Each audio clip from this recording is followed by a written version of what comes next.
L'objectif de l'équipe pédagogique est ici de construire son offre de formation selon la méthode de l'approche programme.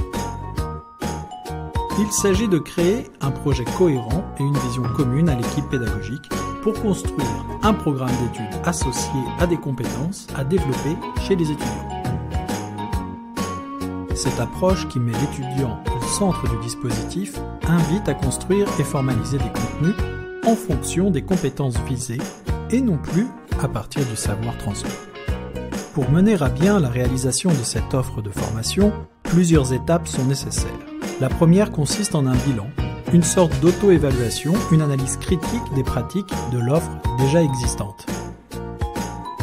Suivi ensuite d'une étape de vision dans une phase de prospective qui va consister à déterminer quelles sont les connaissances, les compétences et les valeurs que les formateurs ou enseignants souhaitent mettre en avant dans leur offre de formation. L'étape suivante consiste à réaliser un référentiel de compétences dans lequel est formalisé ce qui est visé chez l'étudiant en le déclinant en compétences. Le référentiel expose de quoi sont composées les compétences, dans quelles situations elles sont mobilisées, et enfin, il propose une hiérarchie. On parle de niveau de compétences. Puis vient l'étape de la matrice, durant laquelle les compétences sont croisées avec les UE présentes jusqu'alors dans le programme de formation. Cette étape permet de mettre en évidence si certaines compétences manquent ou sont trop travaillées dans certaines UE. L'étape suivante consiste à élaborer un référentiel d'évaluation dans le respect de l'alignement pédagogique.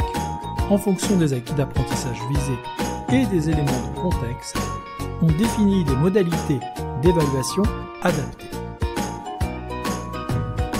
Enfin vient la dernière étape, celle du référentiel de formation. Elle consiste à réfléchir sur le type de parcours à proposer, sous quelle modalité, selon quelle progressivité et avec quel degré d'individualisation pour les étudiants. Pour les enseignants, cette démarche favorise le travail en équipe autour d'un projet commun, le travail en interdisciplinarité, et elle permet également d'évaluer plus en cohérence.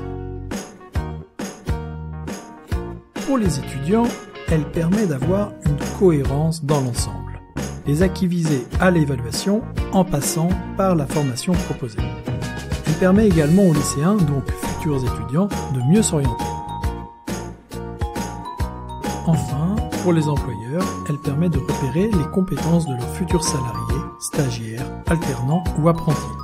Les employeurs peuvent plus facilement aller cibler les compétences dont ils auront besoin à l'avenir.